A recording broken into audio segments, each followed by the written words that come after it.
복음으로 일어납시다. 복음으로 일어납시다. 복음으로 우리의 삶이 일으켜지는 복된 인생 되시기를 소망합니다. 여러분께 뭔가 먼저 이렇게 요청을 하겠습니다. 제가 몇 가지 질문을 이렇게 여러분께 던질 겁니다. 그럼 이 질문에 대해 여러분이 하실 수 있는 답은 딱 하나면 됩니다. 예수 그리스도. 예수 그리스도. 제가 총 4-5가지 질문을 드릴 텐데 여기에 대한 모든 답은 무조건 예수 그리스도. 이렇게 하시면 됩니다. 자, 질문을 할게요. 여러분은 어떻게 천국에 갈 수가 있습니까? 그 많은 죄들을 어떻게 처리하고 천국에 간단 말입니까? 구원받은 사실을 어떻게 확신할 수 있습니까? 어떻게 거룩하신 하나님을 만날 자신이 있습니까? 이 땅에 살아가는 동안 무엇을 위해 사시겠습니까? 예수 그리스도입니다. 여러분의 삶의 가장 중요한 명제입니다. 이게 명확하다면 아주 건강한 신앙생활이에요. 근데 이게 흐지부지해지면 그때부터는 신앙에 문제가 생길 수 있습니다. 오늘 로마서는 그렇게 로마 교회에 흩어져 있는 많은 디아스포라, 많은 유대인들, 그리고 그곳에서 복음을 들어야 될 믿지 않는 영혼들을 향해서 명확하게 예수님이 어떤 분이신지에 대한 복음의 핵심을 나누고 있어요. 그래서 1장 1절, 2절, 3절, 4절 중에 특별히 제가 2, 3, 4절에 집중해서 오늘 말씀을 전하려고 합니다. 복음으로 일어나야 됩니다. 여러분, 어떤 죄수가 하나 있었는데요. 형을 언도받고 수감생활 하는 중에 모범수가 되기는커녕 머리를 굴렸어요. 어떻게 하면 탈옥을 할 것인가. 그래서 몸집이 좀 컸는데 밥을 굶기 시작합니다. 조금만 먹기 시작합니다. 살을 아주 얇게 빼기 시작합니다. 그러니까 분명히 남자인데도 불구하고 너무 살을 빼니까 여자 옷이 맞을 것 같은 느낌으로 아주 호리호리해졌습니다. 그래서 결국을 탈옥을 할 때 어떤 복장으로 탈옥했냐? 여자 옷을 입고 탈옥을 했어요. 남자인데 여장으로 탈옥을 했습니다. 세간의 화제가 되었고 범죄 심리학자들과 프로파일러들이 총동원돼서 결국은 탈옥한 여장한 남자 죄수를 붙잡았습니다. 사법경찰에 의해서 매복해 있다가 붙잡았는데 어디서 붙잡았는 줄 아십니까? 어디서 붙잡혔는 줄 아세요? 백화점 쇼윈도우에 예쁜 여성 옷을 보면서 야, 나도 저 옷을 입을 수 있을까? 이렇게 멍하니 그걸 바라보고 있다가 지나가던 어떤 사람들이 복장이 여잔데 하는 행동이라든가 발걸음은 남자 같단 말이에요. 이상해서 전화를 돌린 거예요. 그래서 매복 경찰들이 급습을 해서 그 사람을 잡았다고 합니다. 무엇을 말씀드리려고 하느냐 하면은 범죄자는 아무리 본인의 성별을 감추고 전혀 다른 복장으로 위장을 할지라도 그 사람의 정체성은 발각된다는 뜻입니다. 여러분들이 세상에서 어떤 일을 하든 어떤 모습으로 살아가든 나이가 많든 적든 남성이든 여성이든 뭐 어떤 일을 하든 상관없이 여러분들은 예수 믿는 사람의 정체성이 발각이 돼야 돼요. 그게 건강한 것이다. 그래서 오늘 사도 바울은 본인의 입장을 얘기하는 건 나의 정체성은 뭐냐 하면서 본인에 대한 이야기를 1절에 본인은 이렇게 생각한다. 나 자신은 나는 이거다 라고 밝히는 게 나와요. 자, 1절 보시겠어요? 자, 예수 그리스도의 종 바울은 다 같이 시작. 사도로 부르심을 받아 하나님의 복음을 위하여 택정함을 입었으니 아멘. 예수 그리스도의 바울? 종은 뭐예요? 노예. 무엇의 노예? 예수님의 노예. 이 사람은 자유인이었어요. 로마 시민권자였습니다. 그 당시 유럽과 아프리카와 아시아 지역 어디를 가도 로마에 치하에 있었기 때문에 본인은 어디를 가든지 국경 통과하는데 문제가 없어요. 어떤 지역에서 살아도 로마 시민권자는요 오케이였습니다. 그리고 어떤 직업도 넉넉하게 다 가질 수 있고 돈벌이도 할 수가 있는 그런 자유인이었어요. 그럼에도 불구하고 본인을 뭐라고 그래요? 예수 그리스도의 종. 나는 자유인이나 예수 그리스도의 복음과 그 사명을 위해서 일부러 종된 자, 예수님의 노예된 자로 살아간 나 바울은 이렇게 고백을 하는 거예요. 여러분들도 예수 그리스도의 종으로 예수 그리스도의 복음의 노예로. 그래서 옛날에 곽선희 목사님은 그런 책 썼어요. 우리 복음서 강해집이었는데 자유의 노예. 이 말이 안 맞잖아요. 자유란 말고 노예가 어떻게 맞아요? 서로 상극인 표현인데 예수 믿는 우리는 복음의 자유함을 갖고 있는 종이에요. 다른 말 갖고 상극인 것 같지만 이게 가장 아름다운 모습. 루터도 그렇게 말을 했습니다. 나는 죄인된 의인이요 의인된 죄인이다. 전혀 다른 말 같지만 같은 말이고 예수 믿는 사람은 다 이렇게 표현한다. 여러분도 예수 그리스도의 복음의 노예가 되고 하나님 나라 천국의 종이 되어서 힘차게 살아가는 복된 인생, 예수 믿는 사람의 정체성이 명확해지는, 여러분들이 무엇을 하든 이 사람 예수 믿는 사람이구나, 티가 팍팍 나야 돼요.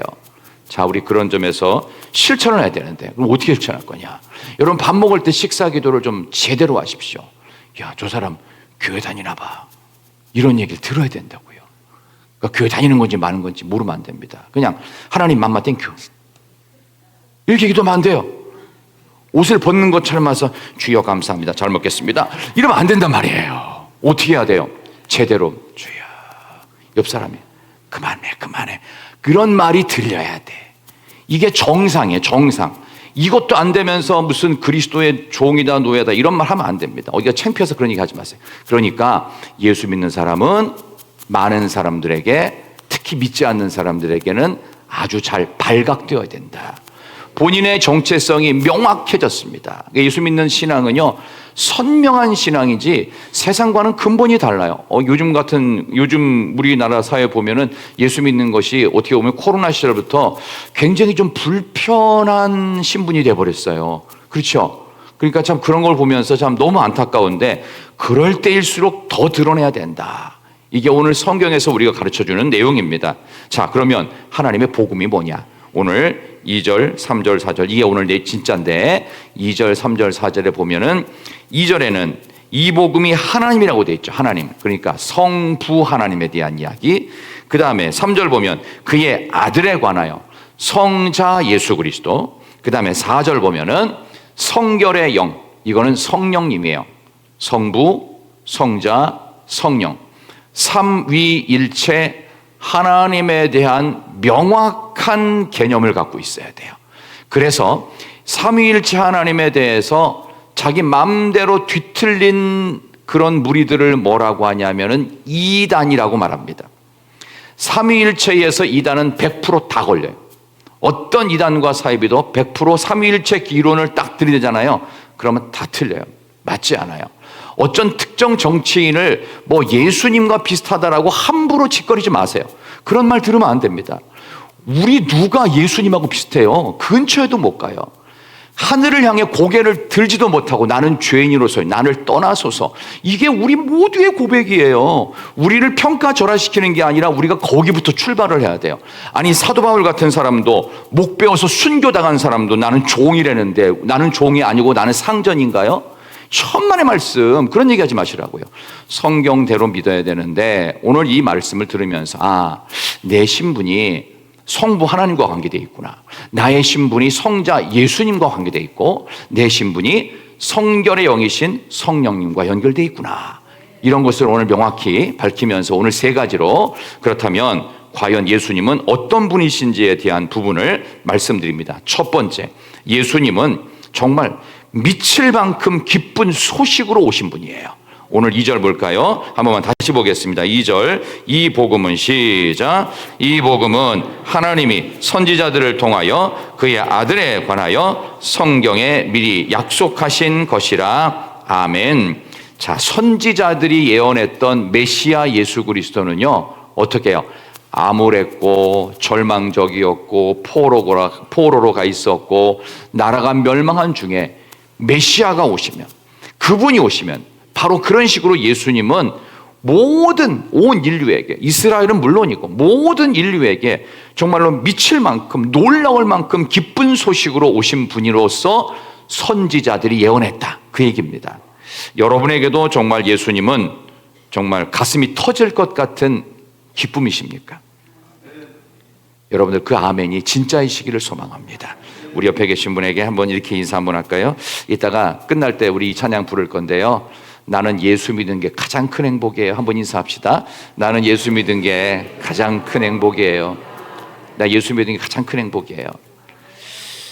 공산주의자는 꿈을 꾸어도 공산주의의 꿈을 꾸어야 한다라고 말했습니다. 누가 한 말인지 아세요? 모택동이가 한 말입니다. 천국 갔을지 모르겠어요. 코카콜라 회사가 있었는데요. 이 회사가 132년 전 1886년, 좀 더 됐겠네요. 약 140여 년 전에 존 펜버턴이라고 하는 약사가 코카나무라고 하는 이파리가 있어요. 코카나무 이파리하고 코카 열매로 이 코카콜라, 코크라고 하죠. 이게 코카콜라 원액을 만들었어요. 그것을 지금은 탄산 집어넣어서 희석해서 쓰는 겁니다. 코카콜라 좋아하시는 분들은 다 이걸 먹고 있는 거예요. 그러니까 140년 전에 약사가 만든 원액에다가 물 타고 탄산 넣어서 먹는 게 지금 여러분이 좋아하는 그 코카콜라, 코크가 되겠습니다. 자, 그런데요, 미국 외교관이 못 들어간 나라도 아직 있거든요. 입국 거부를 해서. 그런데 코카콜라는 들어갔답니다. 전 세계 브랜드 가치 최상위 10위권 안에 항상 코카콜라가 지금도 들어가고 있어요. 그러면서 창업자이신 존 패턴버튼은 이 사람 뭐라고 했냐? 내 피 속에, 내 혈관 속에는 코카콜라가 흐르고 있대요. 여러분의 혈관은 뭐가 흐르고 있습니까? 예수의 피가 흘러야 되겠지요. 그 말씀을 드리려고 하는 겁니다. 꿈을 꾸어도 예수의 꿈을 꾸고 복음의 꿈을 꾸어야 되고, 내 혈관 속에 주님의 혈관에 피가 흐르고 있다고 고백할 수 있다면 여러분의 혈액형은 예수님 형입니다. ABOC 혈액형을 갖고 있지만 여러분의 근본 혈액형은 천국 백성의 예수 피가 여러분의 삶의 핵심이고 생명인 줄로 믿습니다. 바울이 다메섹 도상에서 예수님을 만났던 그 충격 때문에 구약 성경을 한쪽 가슴에 품고 아라비아 사막에서 무려 3년이라는 기간 동안 기도하며 구약을 연구하고 말씀과 씨름하면서 놀라운 것들을 발견했는데, 그게 바로 예수 그리스도. 이 예수 그리스도, 구약의 선지자들을 통해서 예언했던 이 바로 메시아이신 예수 그리스도야말로 우리 온 인류에게 최고의 기쁨이다. 이보다 기쁜 것이 없다. 그래서 사도 바울이 뭐라고 고백했습니까? 예수 그리스도를 아는 지식의 이 고상함으로 인하여 내가 그동안 알고 있고 만들었던 수많은 나의 스펙과 능력과 지위와 모든 것들을 뭘로 여긴다고요? 배설물로 여긴다. 없어져야 될 것들, 세상의 모든 것들은 다 없어져도 예수님만 명확히 한다면 나는 최고로 기뻐한다. 이게 우리의 정체성이 되어져서 저와 여러분의 살아가는 삶의 모든 시간, 특별히 이번 한 주간도 이 온 인류가 만든 수많은 좋은 소식보다 더 위대한 소식, 예수님, 그분이 나에게 오신 최고의 기쁨임을 진심으로 믿습니다. 우리 옆에 계신 분에게 한번 인사합시다. 내가 예수 믿은 거 최고로 행복한 일이야. 시작. 내가 예수 믿은 거 최고로 행복한 일입니다. 그 고백이 늘 있기를 축원합니다. 두 번째, 예수님은 미칠 만큼 기쁜 소식임 플러스 유일한 복음이 되십니다. 그 어떤 것도 예수님이 주시는 천국의 소식을 대신할 게 전혀 없습니다. 그래서 제가 몇 주 전에 설교할 때 여러분 천국 안 갈 거냐고 제가 정색을 하면서 반문을 했던 적이 있습니다. 다시 한번 좀 질문해 보겠습니다. 여러분 천국 갈 거예요? 갈 거예요? 저를 좀 똑바로 보시고 천국 갈 거예요? 진짜 갈 거예요? 개인 면담이 필요한 분들이 많은 것 같은데 정말 천국 갈 거예요? 여기서의 인생을 전부라고 생각하시지 않으시죠? 자, 그러면 찬양대에 들어올 때도 오디션 하셨나요? 내년부터는 한번 제대로 오디션을 한번 교수님들 불러서 한번 해볼까요? 근데 천국에는 자격이 딱 하나가 있어요. 오디션을 하는 게 하나 딱 있어요. 그게 뭐냐? 예수 그리스도가 내 인생의 주인이면 됩니다. 근데 예수님이 주인인데 나는 그럼 뭐예요? 당연히 종이잖아요. 그죠? 근데 이게 헷갈려. 그럼 천국 백성의 자격이 안 되는 거예요. 주님 머리 위에 올라서려고 하는 모든 시도들을 이단들이 만들어 놨어요. 그러니까 교주들이 다 지가 메시아래요. 안 그렇습니까? 그죠? 그런 것들처럼 예수님만이 유일한 복음이 되신다. 여기에 대한 것들이 이의가 없고 이견이 없어야 됩니다. 이게 아닌 다른 얘기를 한다. 이거 다른 복음이에요. 사도 바울이 그토록 경계했던 다른 복음. 어떤 시골 할머니 교인이 계셨습니다. 목사님이 그랬대요. 예수님은 독생자요 외아들로 이 땅에 오셨습니다. 맞는 말이잖아요. 그러니까 이제 시골 할머니가 그 얘기를 딱 듣더니 갑자기 이러는 거예요. 아이고 어찌 하나님은 아드님을 하나만 두셨노? 나는 5명 더 있는데 하면서 좀 자기 나름대로 웃긴 얘기를 하더래요. 이슬람 교도들은 어떻게 예수님을 평가하는 줄 아십니까? 예수님은 하나님의 아들이라고 했더니 하나님이 누구랑 결혼해서 아들을 낳았다냐 하면서 예수님은 선지자 중에 한 분으로 태어났을 것이고 그 마지막 선지자는 마호멧이다 이렇게 가르쳐요. 그러니까 이슬람에도 구원이 없겠죠. 똑같습니다. 독생자이신 외아들 예수님은요 아주 독특한 게 있어요. 여러분이 꼭 기억하셔야 되는데요, 100% 하나님이세요. 동시에 100% 인간입니다. 이게 가능한가요? 우리로서는 이해가 안 돼요. 그것을 우리는 신비의 영역이라고 합니다. 삼위일체 교리를 얘기하다 보면 이런 신비한 영역들이 너무 많아요. 납득, 공감, 이해 필요 없어요. 무조건 믿는 거예요. 여러분들이 이제 부모님에게서 이제 뱃속에서 났을 거 아니에요. 이 가운데 예수님처럼 성령으로 잉태해서 뭐 알에서 태어나신 분 뭐 이런 거 없잖아요. 전부 다 어머니의 뱃속을 통해 나오셨단 말이에요. 저도 마찬가지고요. 근데 태어날 때 여러분의 어머니가 어떤 분인지 확인을 하고 마음에 안 들어서 뱃속으로 들어가신 분 있어요? 아무도 선택을 못 합니다. 그냥 나와야 돼요. 그리고 어떻게 해요?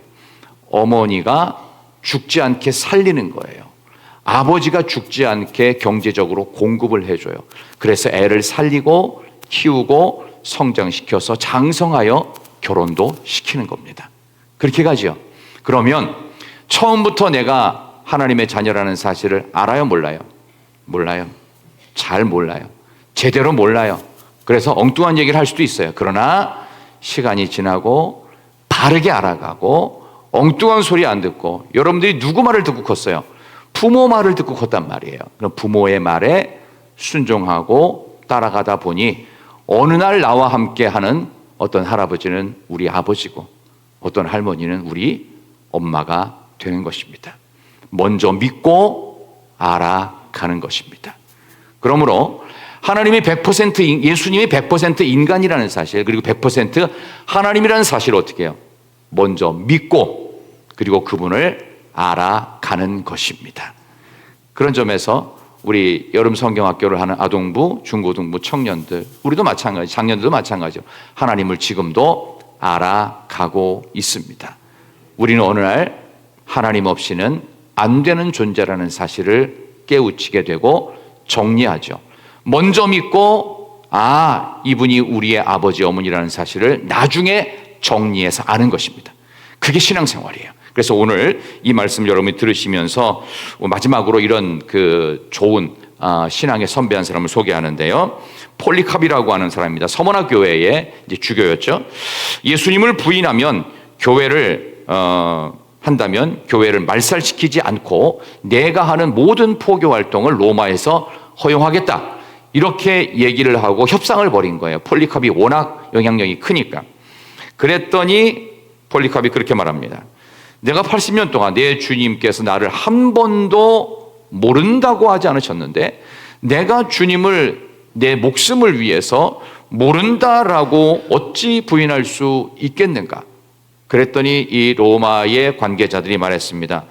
너 예수가 구세주라는 사실을 부인하지 않으면 너는 곧 굶주린 사자에 의해서 콜로세움에서 뜯겨서 당장에 죽을 것이다. 그런데도 불구하고 끝까지 예수를 주라고 얘기하겠다고. 당시에 큐리오스는 황제, 가이사가 큐리오스였어요. 그러니까 황제 숭배의 기본 정신을 갖고 있던 로마 치하의 나라들은 무조건 황제만이 주인이었어요. 근데 예수 믿는 사람은 어떻게 해요? 황제가 주인이 아니에요. 누가 주인이에요? 하나님이 주인이신 거예요. 예수님이 주인이신 거예요. 그래서 그것을 거부했더니 결국은 나중에 좋다. 그러면 너는 조금 후에 분명히 뼈까지 우걱우걱 삼키는 형장으로 끌려갈 것이다 라고 선언을 합니다. 그때 폴리카비 마지막으로 이런 말을 했습니다. 너희들이 나를 100번 1000번 찢어도 부활의 날을 나는 분명히 부활할 것이고 내 주님의 얼굴을 볼 것이다. 그러나 너희들은 그 심판의 날에 영원히 꺼지지 않는 지옥불에서 타게 될 것이다. 나는 오히려 사자에 의해서 갈기갈기 찢겨서 5분 10분 안에 태워서 죽일지 모르지만 너희들은 영원히 꺼지지 않는 지옥불에 있을 것이다. 기억하라. 나는 여전히 예수 그리스도를 증거할 것이고 예수만이 나의 주인이고 구세주이시며 예수님만이 주님이라는 사실을 증거하다가 나는 기쁜 마음으로 천국 갈 것이다.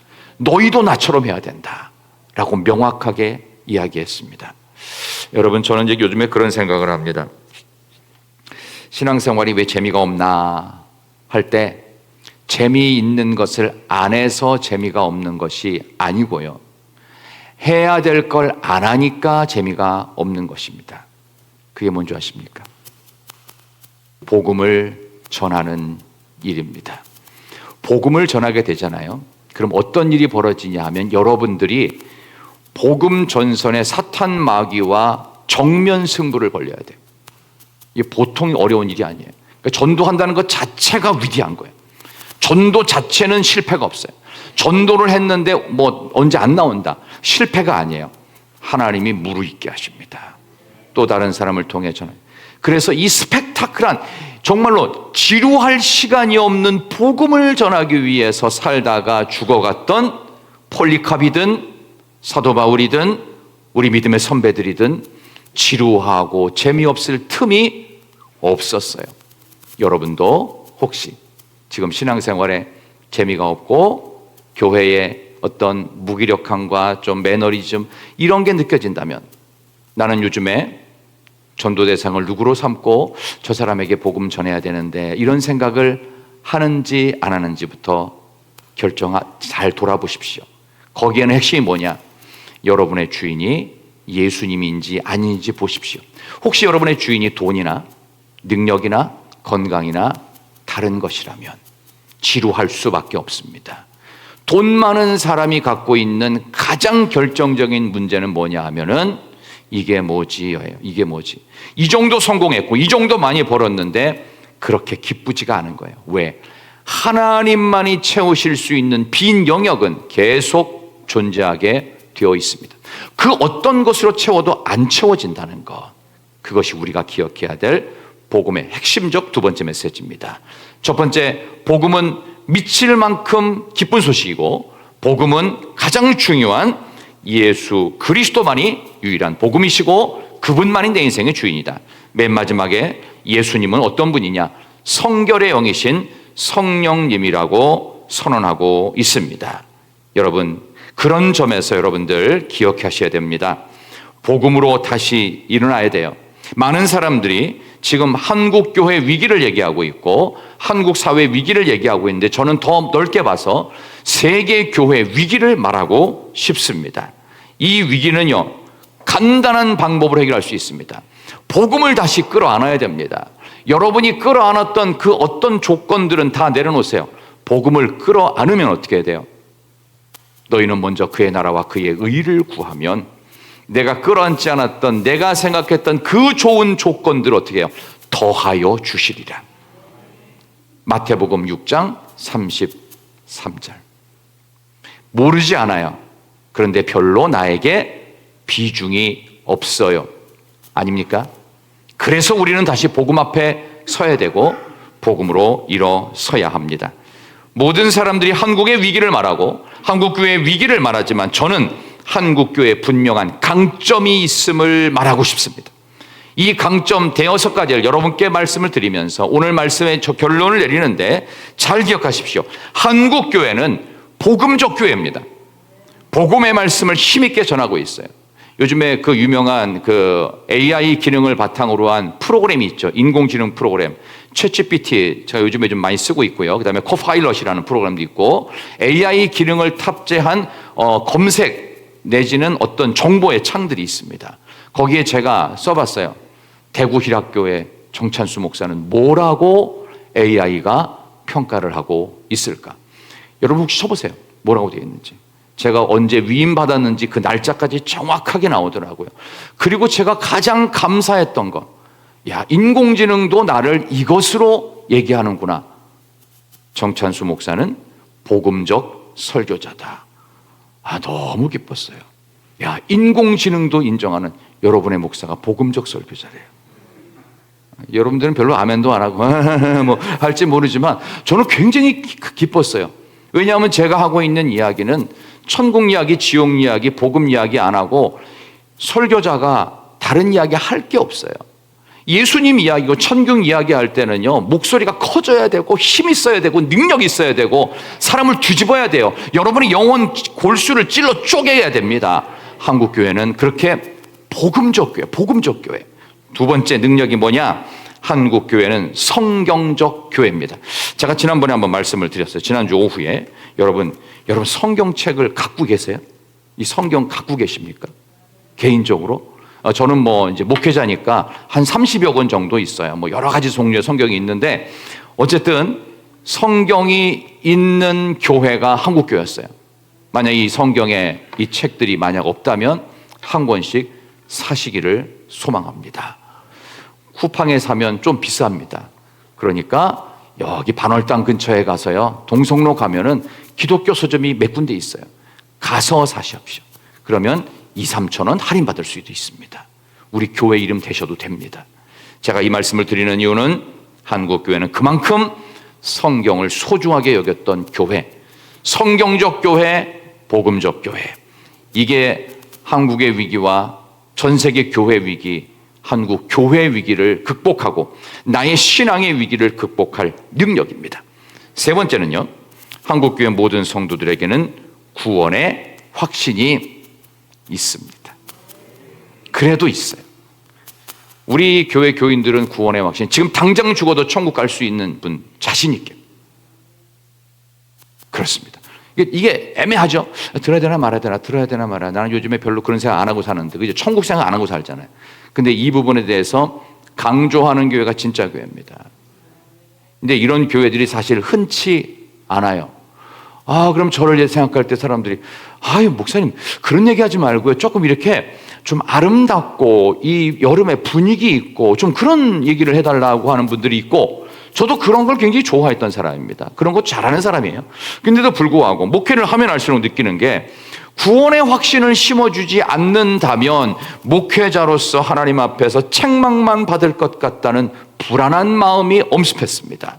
여러분, 교회 오셔서 듣는 모든 설교를 통해 여러분들 구원의 확신을 뜨겁게 가져가시기를 축원합니다.